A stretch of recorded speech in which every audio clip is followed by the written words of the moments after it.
30, 35 down the sidelines to the 40, makes a move to the 45, the 50, he's to the 40, he could go, he's at the 25, the 20, they dive at him, they miss him, he's in the end zone, touchdown! Throws off his back foot, wide open man in the end zone, leaping grab, touchdown! Launches the throw down toward the goal line, going up, ball tipped in the air, caught, touchdown! Reverses his field, got a block from Pittman, going deep, got a man in the end zone, touchdown! It's a man's game tonight now, you know that. Everybody watching tonight. And now it's the Undefined Blitz with Chad and JC. And welcome everybody once again to the Undefined Blitz right here on undefinedradio.com. Appreciate you guys and gals tuning in to another edition, although an abbreviated edition right now. Well, probably for the next couple of weeks, I would say, or so, just as we get through the slowest part of the off season. Yeah, mini It's the camps worst have wrapped part of it. up. Mini camps are wrapped, so we're just waiting for the traditional training camp to get here. Exactly. Once it gets here, of course, we know it's no time at all before we're hitting preseason games. Then we're into the college regular season. Then we're into the NFL regular season. Talking season-ending injuries already in training camp because that's what will happen. Oh, And we've had some already. Yeah. So, And I mean, since we're talking about that, I'll mention this because this just happened. Tests have shown that it's a torn ACL for Jets safety Chuck Clark. oops. So they just traded for Chuck Clark a couple months ago, brought him over from the Baltimore Ravens, Mm-hmm. brought him to kind of shore up that safety room. And he got a second opinion, verified it, torn ACL. His season's over before it got started. But in response to Chuck Clark's injury, the Jets have signed former Bears and Packers safety Adrian Amos. No, not a shabby replacement at all. No, not really. But Clark, who's 28, he was acquired back in March from the Ravens. That's tough. The Jets sent a 7th-round pick to Baltimore for the 6-year vet, who has been one of the most durable players in the NFL. He's played in 96 out of total 97 games in his career. Yeah, just freak accidents to happen, dude. There's nothing you can do about it. And Clark ended last season with a streak of more than 1,200 consecutive snaps dating back to 2021. Good Lord. So not only does he not miss games, he doesn't miss snaps. Exactly. So This is a guy you can rely on. absolutely. Once he got hurt, the Jets quickly turned to Adrian Amos, signed a 1-year deal that could be worth up to $4 million once you factor in incentives and all that. But Amos is 30. I mean, he's not much older than Clark. It feels like he's been in the league forever. Yeah. It's just one of those guys. He stuck out from the moment he hit the field. But he started every game over the past 4 seasons and finished top 3 in tackles on the Green Bay Packers each of those years. There you go. And he's one of only 4 defensive players in the NFL to start all 82 regular season games over the past 5 seasons, joining Kevin Byard, Leonard Floyd, and Devin McCourty, who retired after the last season. Tough break, though. That is a pretty tough break. Absolutely Terrible for brutal. that.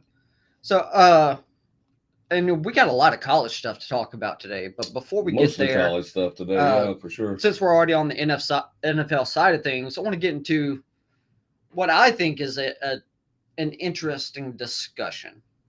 You know, because baseball, we know, is they have a really selective Hall of Fame, right? To say the least. Almost painfully. Yes. It is But- awful. But what they do is they keep their Hall of Fame to basically the top 1%. Of all players. Of all players. time.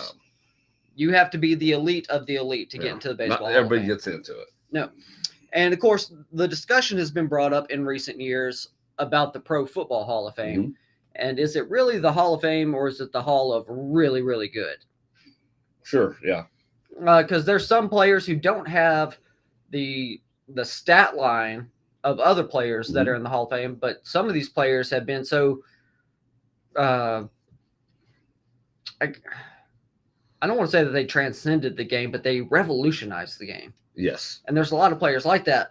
But then there are guys who don't revolutionize the game, who have great numbers statistically, Mhm. are among the best in their position to ever lace them up, and they aren't in the Hall of Fame. One of those guys is former Jaguars running back Fred Taylor. Yeah. Who you would think this was an easy one to put in the Hall of Fame. Absolutely. So Fred Taylor, here's the thing to think about. There's been tens of thousands of men to play in the NFL. Mhm. or coached, have been played or coached in the NFL. Out of those tens of thousands, only 371 players and coaches total have been enshrined. That's right. So it's not like it's a very small percentage. Still, yeah, very it's small, a very percentage. tiny percentage. Now, Fred Taylor will tell you that he believes he belongs in that club. I'm getting this from an article by Michael DeRocco. He's an ESPN staff writer. So the former Jaguars running back may not have a long list of Pro Bowls or All Pros or a championship. And take into consideration, that's because he played for the Jaguars. Exactly. Who have had some great seasons in their history, but have historically, as a franchise, been terrible. So while Fred Taylor doesn't have the Pro Bowls and the All Pros or the championships, he is 17th on the NFL's all-time rushing list. He has 11,695 rushing yards. If you look at his statistics over his career, Taylor played 11 of his 13 pro seasons in Jacksonville. He owns the Jaguars' career records in rushing yards, attempts, consecutive 100-yard games, and most rushing yards in a game with 234. So the people that he played with, this article, the whole point of this article is to talk about how the guys that he played against during his time fervently believe that Fred Taylor's a Hall of Famer. But people that are on the outside of it, who are just looking at stats and awards, they don't believe he is. So I want to see kind of what your take is on a guy like Fred Taylor. Well, this goes back to me, to a lot of this Hall of Fame stuff anyway, and what we look at. The guys who say, well, the criteria should be championships. If you win championships, your stock should automatically bump up. Now, consider there's a lot of people on the championship team. 53 to be exact. Not counting practice squad and coaching staff. You're not going to sit there and say, well, all of their stock should really jump up, every one of those players, because they run a championship team. We know that's not true. We know there's a handful of guys who elevate that team, and really, it takes the whole team. We know that. That's not what I'm saying. What I'm saying is every championship team, every single one, has a couple of elite players who just elevate it. Right. They're the stars. They are the stars. Those are the guys you look at. And those are the guys that are going, that dude, without that guy, well, my team sucks. And we know this. That's not a surprise. So for these guys to say, look at Dan Marino. He went to a Super Bowl. Never got lost, back. Never got back. Never even got close to sniffing. He played for a long time. A real long time. It's not like he only played 10 years. He played a long time. So you can't use the argument with Marino and go, well, sorry, Dan. You didn't win the championship. As great as you were, as much gaudy numbers as you put up in a time where it wasn't a pass-heavy league, and what you did was great. Those guys can't sit there in good conscience and say, well, if I'm one of those rooting for this championship, you cannot vote for Dan Marino. Because you're just being a hypocrite. Right. So when I look at the Hall of Fame and you hear people talk about the Hall of Fame and these voters, which that's a whole different thing. Because if you're trying to tell me all these guys are unbiased, that's bullshit. Yeah. I mean, Fred Taylor has more career rushing yards than Terrell Davis, who recently got in the Hall of Fame. Exactly. Of course, he played 5 seasons more than Terrell Davis. So he was more long-term, more durable. Yeah. Stayed in there. But Terrell Davis had 2 Super Bowl rings, back-to-back Super Bowl rings, including a Super Bowl MVP. Sure. So Terrell Davis kind of he balanced out his short career with the awards. Yeah. He got the hardware. And look at Barry Sanders. Another one. A guy that people argue is the greatest running back of all time. Sure. I'm not saying just the way he ran the football, the way he made you have to game plan him differently. And I'm a huge Emmitt Smith fan, but Barry Sanders is, to me, one of the absolute best. It's hard to argue anybody else in that spot, even though I'll argue for Emmitt Smith since no one ever does. Well, I argue for Emmitt because Emmitt had longevity, took care of himself, and he got tough yards as well as he didn't have to rely on speed and elusivity to do it. He could go in there and he would strong arm you down. His stiff arm was one of the best ever. Because he wasn't fast. No.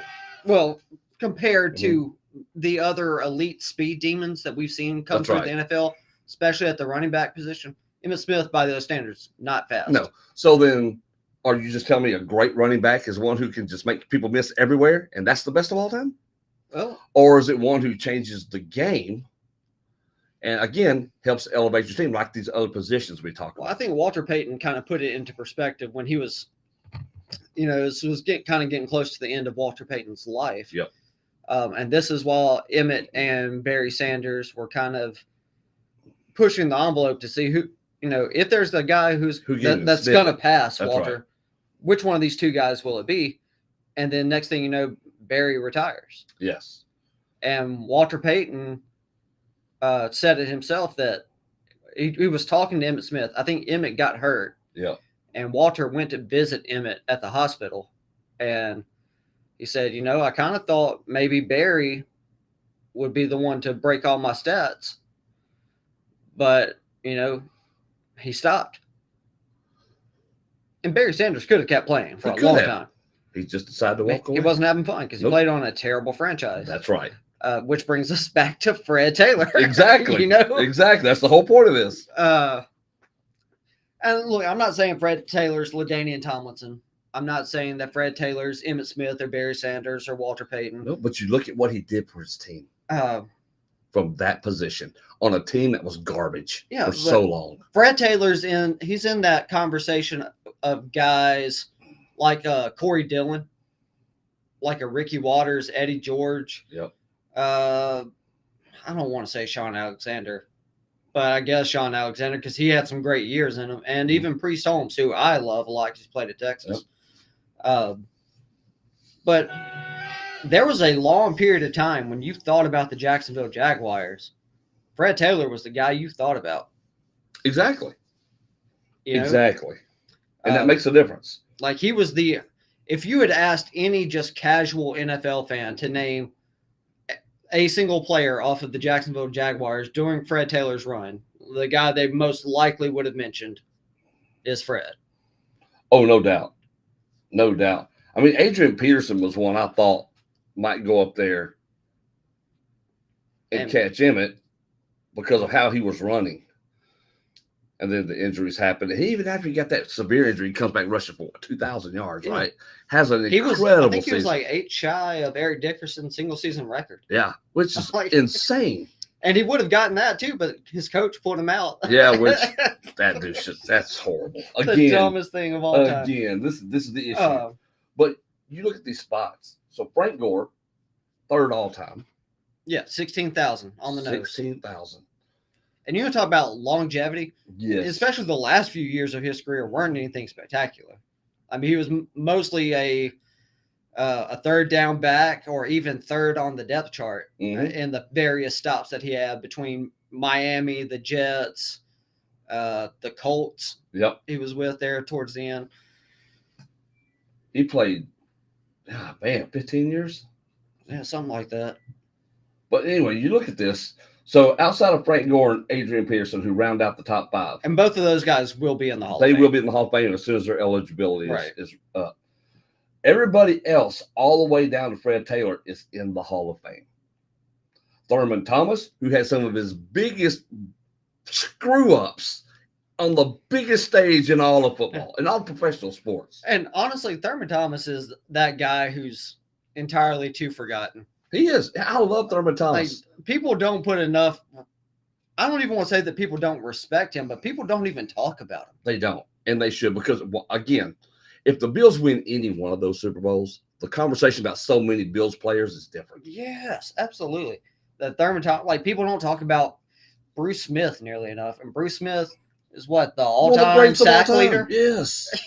How do you not mention this dude's name every other time when you're talking about the greats on the defense? But when they talk about guys who are bringing the pass rush, they talk about the Reggie Whites. That's right. That's where everyone defaults back to, or a Lawrence Taylor. No one ever talks about Bruce Smith. No, and look at what those teams did. Buffalo Bills offense revolutionized how football was played there for a long time. When they started running that thing. And think about it, even in those playoff runs, even when Jim Kelly got hurt, Frank Wright came in there and tore it up and kept them moving. And so I would put Fred Taylor in there. I get it. But again, that's who's me. around Fred Taylor on this list? Steven Jackson, who's with the Rams forever. I think he's. But I did not realize he had rushed for as many yards as he did. Oh, Steven Jackson. Because I knew he was around for real. I know he was good, but I just didn't think of him that he ran for that many. Yeah, Steven Jackson was, if he was on a better franchise, like if he didn't get drafted by the Rams, got drafted by, let's say because remember when he got drafted, that was the year the Cowboys drafted Julius Jones. Yes. And they had the option of Julius Jones or Steven Jackson. Could have had Steven Jackson. And they went with Julius Jones. If that Cowboys team got Steven Jackson, they turn around the next year, get DeMarcus Ware the way that they did. It's a whole different thing. I think Steven Jackson's numbers are bigger. I think they are too. And I think Cowboys' fortunes are better. I don't know. Just because of his play style. I like Steven Jackson. I think Fred Taylor's a better player. Oh, I do too. I have no doubt about that. John Regans is right after Steven Jackson in yards. He's in the Hall of Fame. Yeah, he was a beast.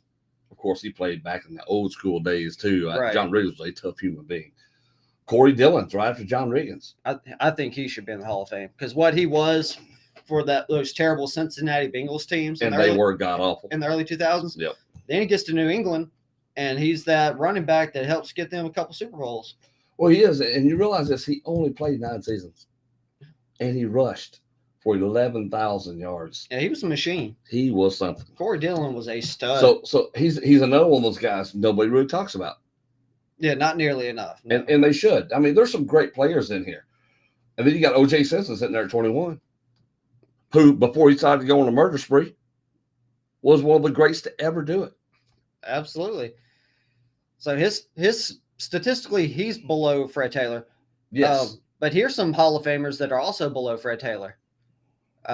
Gale Sayers.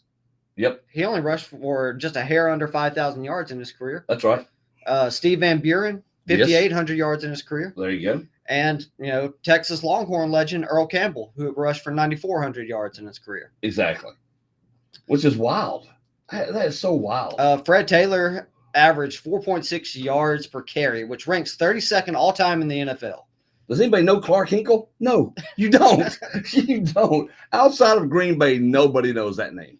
But here's the thing. Fred Taylor's yards per carry, while it's 32nd all time in the NFL, it's tied with Adrian Peterson. It's tied with Terrell Davis, and it puts him ahead of Eric Dickerson, Walter Payton, Tony Dorsett, Marshall Faulk, LaDainian Tomlinson, and Earl Campbell, all of whom are in the Hall of Fame. Yeah. Fred, I'm with you. If I was voting, I'd vote for you. Because I agree.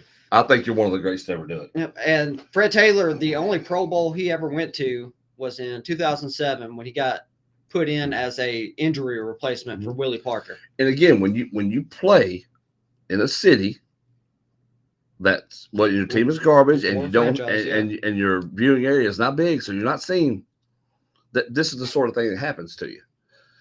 So if you're calling yourself a voter like this, and again, this goes back to me, the Hall of Fame voting, same way that it does with Major League Baseball.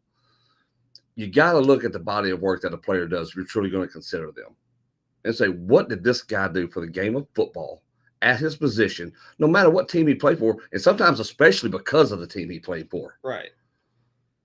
Is this guy what I would consider a Hall of Famer because he did everything he was supposed to do? He went and played his heart out, gave everything he had these great numbers, not because he was on some studly, ungodly, loaded team, but because he was just that good, in spite of the awfulness of people he was around. And here's the thing that people forget about Fred Taylor. Fred Taylor was part of that 1998 draft class. Yep. So as a rookie, Fred Taylor ran for 1,223 yards and a franchise record 14 rushing touchdowns for the Jacksonville Jaguars. The problem is that he was also in the same rookie class as Randy Moss and Peyton Manning. That's right. So, of course, Randy Moss won the Rookie of the Year award that year. He had 24 votes. Peyton Manning had 22. Fred Taylor received 1. Yeah. So Fred Taylor did not make any of the all-decade teams. Of course, he didn't win any Super Bowls. And his career overlapped with people who are now in the Hall of Fame, like Curtis Martin, Marshall Faulk, Terrell Davis, and LaDainian Tomlinson. Mm-hmm. So it's, I guess you get into a point where you're like, how do we elevate Fred Taylor over someone else? Where's the differentiation?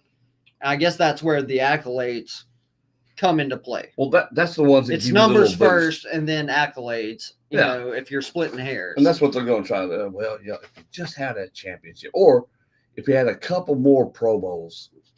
But the Jaguars made the playoffs 5 times in Fred Taylor's 11 seasons with the team. There you go. I mean, it's tough because I look at Jason Witten's a prime example for me. One of the great tight ends to ever play. If you watched him play, look at his numbers, it's all that. But they never did anything in the playoffs, never sniffed a championship, none of that stuff. But are you going to sit here and tell me Jason Witten is not one? He helped revolutionize the tight end position. Yeah, but his numbers are so eye-popping that.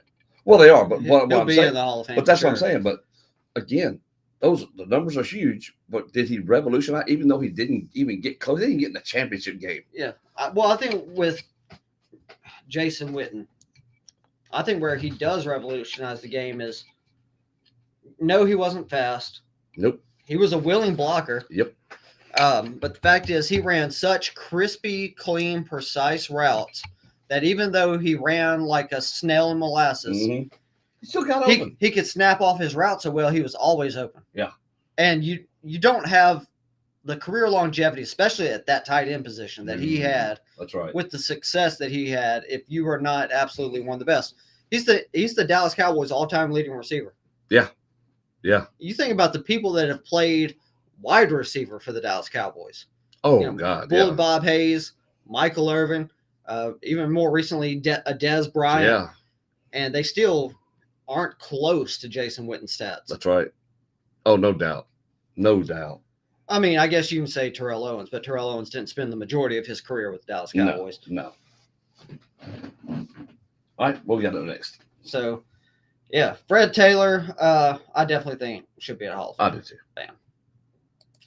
So that moves us on into the NCAA. But before we get there, we want to remind you guys that the Undefined Blitz is brought to you by Tobytown Media. So, hey there, North Mississippi real estate agents. We do have some exciting news for you. If you're looking to take your listings to new heights and sell properties like never before, you need to check out Tobytown Media. They're the experts when it comes to elevating your real estate game. With Tobytown Media, you will get access to high-quality photography, captivating videos, stunning drone shots, and immersive virtual tours. They will make your listing shine and attract more buyers. Imagine the impact that professional media can have on your sales. And hold on, we do have a little special sale promo just for you guys.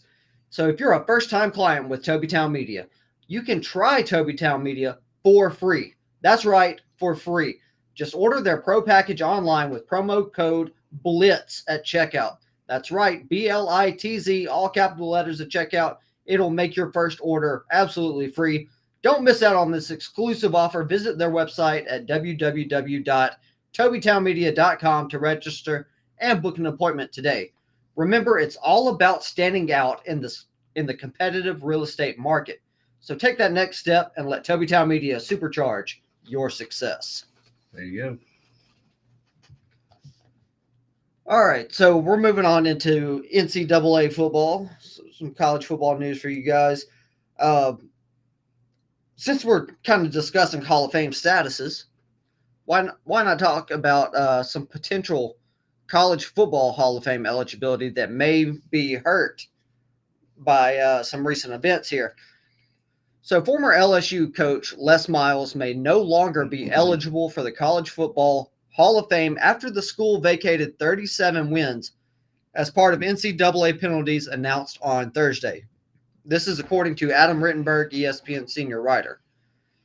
LSU football vacated the wins from 2012 to 2015 because of recruiting violations stemming from impermissible benefits paid to the father of former player Vidal Alexander, who went on to play in the NFL, by a former booster. The school self-imposed the penalty, which was revealed for the first time Thursday, almost a decade later. Well, over a decade later. I mean, since he played going back to 2012. So they revealed this on Thursday after receiving a notice of allegations from the NCAA back in March. Alexander competed for the LSU Tigers from 2012 to 2015. So Miles, who coached at LSU from 2005 to 2016, went 114-34 at the school and won a national title in 2007. His overall coaching record between all of his schools, Oklahoma State, LSU, and Kansas, had been 145-73 with a winning percentage of .665. Coaches must have a career winning percentage of at least 600 over the course of at least 100 games to qualify for selection into the College Football Hall of Fame. So following the vacated wins, Miles' career winning percentage drops to .597, just a hair under that 600 threshold. It puts him at 108-73. Kansas and Miles parted ways in March of 2021, shortly after the coach was placed on administrative leave amid accusations of inappropriate behavior towards female students during his head coaching tenure at LSU. Les Miles has not coached since. We already know how I feel about the NCAA and the stupidity right here. Regardless of that whole last thing you were talking about with Les Miles and the female students at Kansas, that's what we're talking about. We're talking about the recruiting violations. We're talking about the recruiting violations that a booster did for a player, and now you're telling me those kids who busted their ass, we had this conversation last week, yep, are the ones that you vacated on? That's horseshit. And it's so stupid. And it's ancient. And that the NCAA does that just delegitimizes that whole corrupt organization. That's how I feel about it. Well, and this is something that we're not going to hear a lot about going forward now that NIL is what it is. Well, exactly. Unless NIL does get federally regulated. Yeah. Now, if that happens, then it'll change again. We're probably in a whole different situation. But for the foreseeable future, we probably won't have too many more instances like this. We shouldn't. Until someone finally blows open the whole Alabama thing. Yeah. Because the boosters, since 07. Because the boosters are where it normally comes from. That's where most of all of this usually happens. Oh, absolutely. It's the boosters who do all this stuff. It's not the school itself. But they're the ones who have to vacate them. So why are you just vacating the wins? What about the losses? Vacate those too. No, you get stuck with those. That's what I'm saying. You earned those. So it's okay. It's you earned your losses, but you didn't really earn your wins. Right. Really? My other guys that are on that team didn't go out there and bust their ass and tackle and play and pass and kick and all the other stuff you got to do to win a football game. The NCAA is trash. Yeah, I mean, if they have to vacate everything between 2012 and 2015, it's probably enough to boost Les Miles back up to that 600 winning percentage. Oh, yeah. Yeah, just vacate everything. Don't vacate just your losses. I mean, wins. Vacate your losses. Vacate the entire season. Yeah. Just say, hey, this is what it was.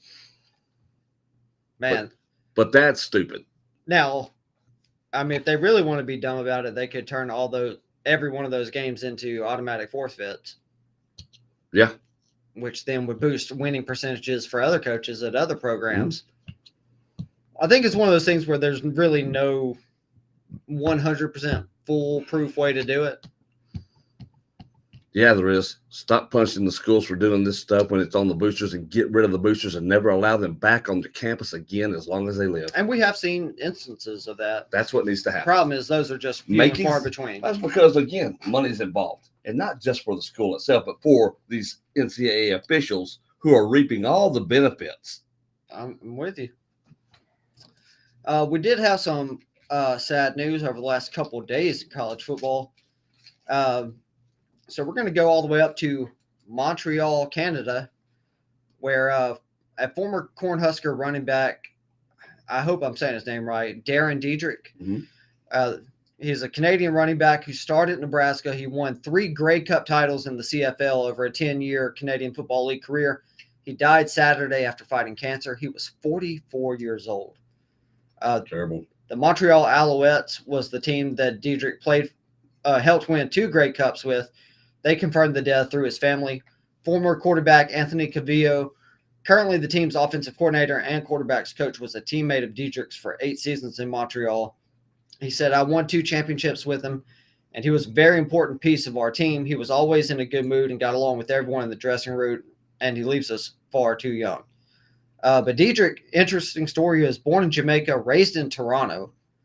He was a 6 foot, 225-pound running back. He was the first Nebraska recruit from Canada to play for the Cornhuskers.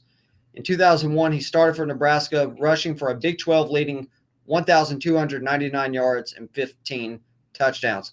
Helped Nebraska reach the national championship game in the 2002 Rose Bowl, where they absolutely got eviscerated by Miami.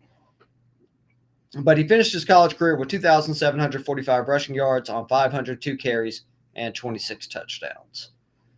In more sad death news, Texas A&M defensive line coach Terry Price has died at the age of 55. This happened.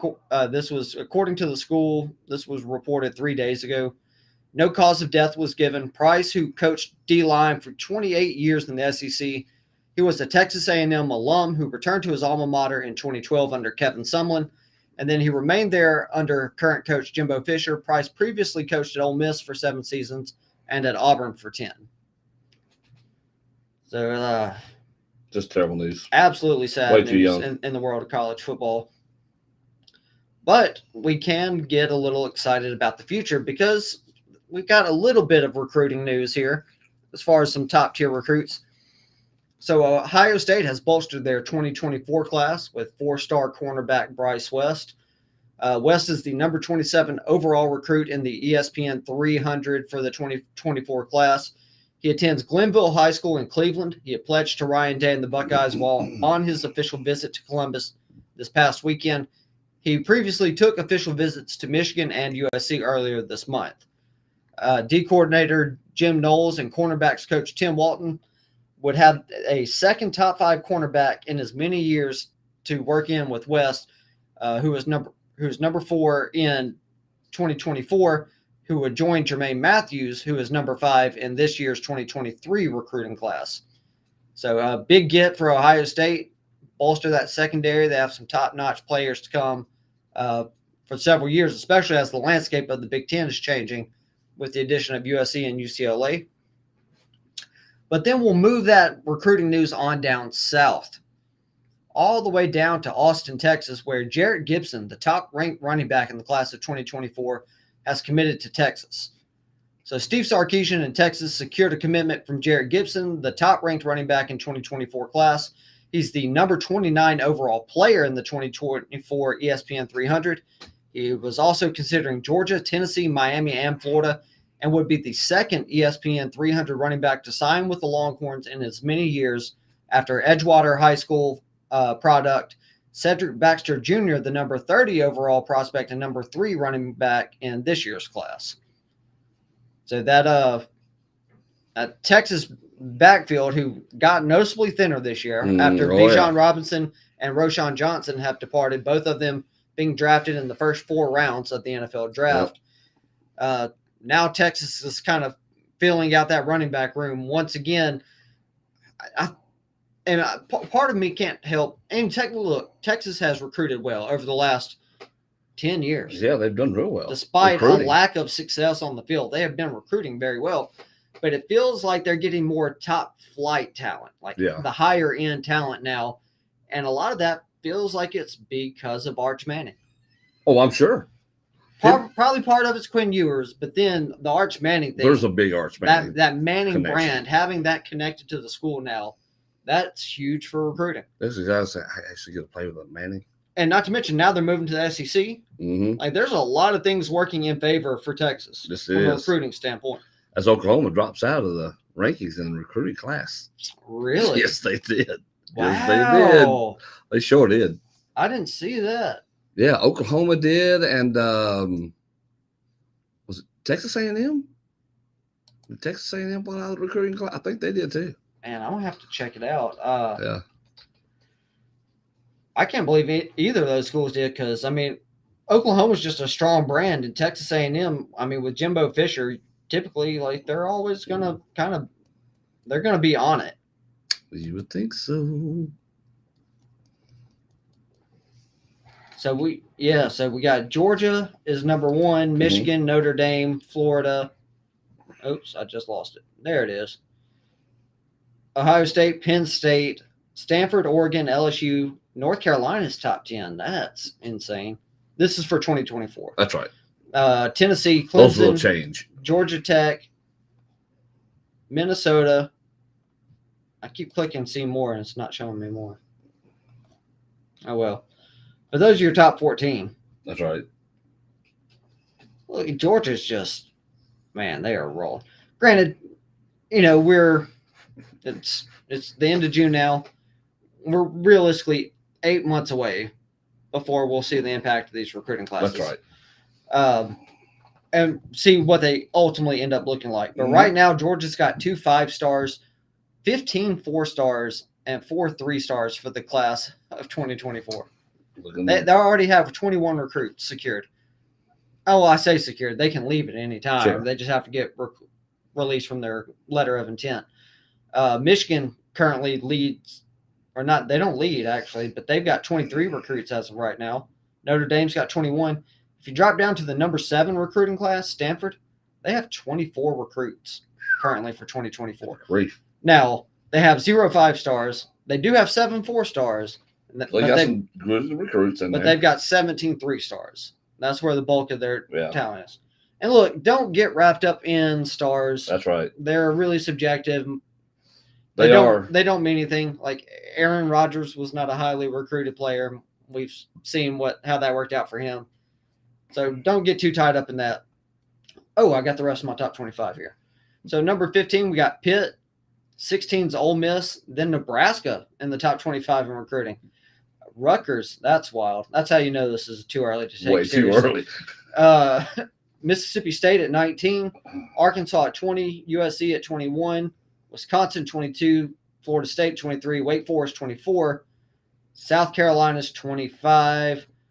These rankings go on for quite a while. I'm not going to there's a lot. read off all. The whole of point being Oklahoma's not in there right now, and neither is Texas. Now that could change. Yeah, I mean Texas is all the way down to 52. That's right. So a lot of these are going to change.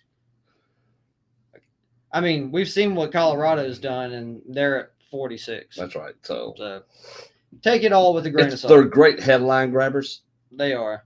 Oh, A&M is in here. They're 28th right now. Yeah. But Alabama's at 30. That's wild. That's right. Again, these things will change. Yeah, I mean, I fully expect Alabama to end that recruiting cycle in the top 10. Oh, yeah, absolutely. If not the top 5. That's right. If not the top 3. Quite possible. So, yeah, it wouldn't surprise me. Speaking of Colorado, though, we got to talk about Deion before we get out of here. Oh, that is true. Yes. So we talked last week about how there's the potential for Deion Sanders to have his left foot amputated due to blood clots. Well, he went in. He did have a surgery done on Friday to fix the blood clots in his left leg. The school has not released a comment, but Deion Sanders has said that he expects to be released from the hospital yesterday. I don't have a personal update on whether he did get released or not, but it was for a blood clot in his left thigh and another in the same leg below his knee. Mm-hmm. He said there was also a blood clot in the right leg that doctors were going to get soon. But supposedly the surgery went well. Mm-hmm. It was successful. They did not have to amputate his foot. Which is good news. Good news. So now supposedly he can have a proper blood flow to his leg so that they can go in and also fix his toes. As we talked about last week, he already has had 2 toes amputated off that left foot. So hopefully he won't have any more issues with that going forward. Yeah, hopefully not. Hopefully not. So, there you go. All right. Like I said, it's kind of slow news cycles, kind of depressing news cycles, to be honest with you. Yeah, today was a rough one. Oh, geez, man. But next few weeks, though, that'll kick back up. Training camp will be getting hard into that, especially as we enter July. Right. I mean, there's still plenty of stuff that's kind of teetering there in the world of NFL, especially. Like, where's Dalvin Cook going to end up?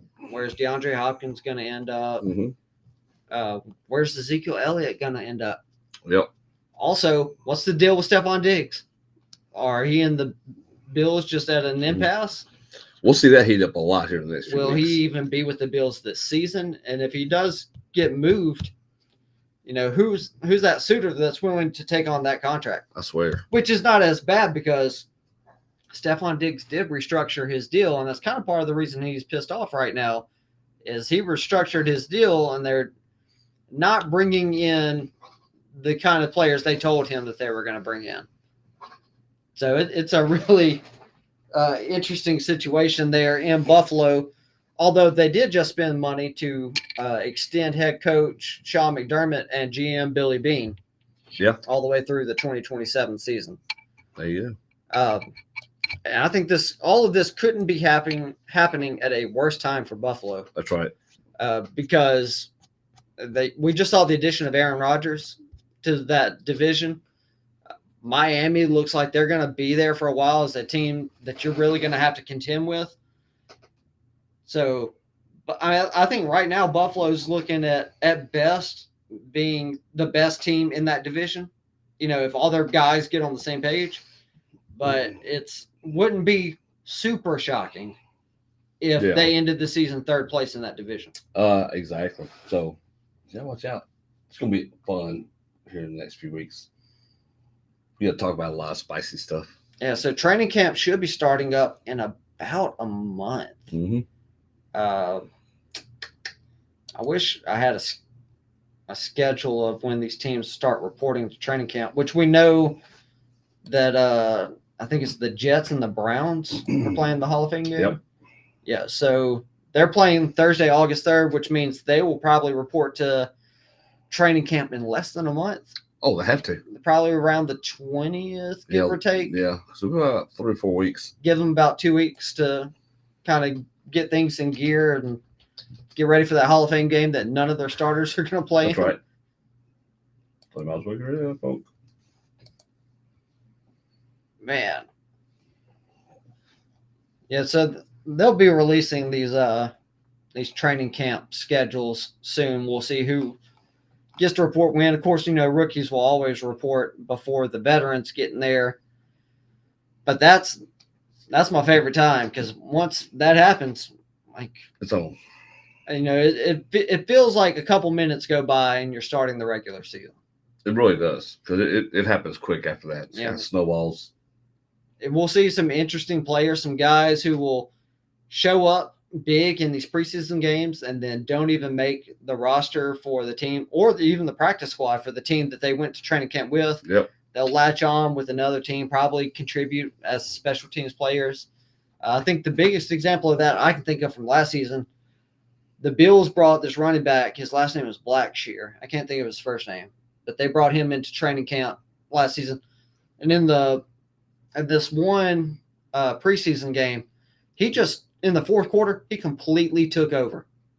He took over, absolutely dominated the opposing defense. The Bills ended up sneaking out a win in that one.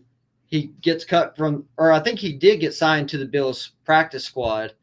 Was on the Bills practice squad maybe 2 weeks, and then the Panthers claimed him. Yep. So that's the danger of showcasing this talent in the preseason games, but also you have to wait. It's a benefit for the players in the league, though. Yeah. You got to get footage out there for these guys. Yep. Man, I think that's all we got available. All right, folks. Today. We shall be back here, of course, next Monday. Next Monday is what, July the 3rd? Yeah. Happy birthday. Thank you. So we'll do that. We may or may not be back here July 3rd. Depends on what plans I have or end up making. So right. If we're going to miss one, that will probably be the one that we may do. We'll have to let you know. We'll see. Well, folks, we appreciate you tuning in. We'll catch you next week.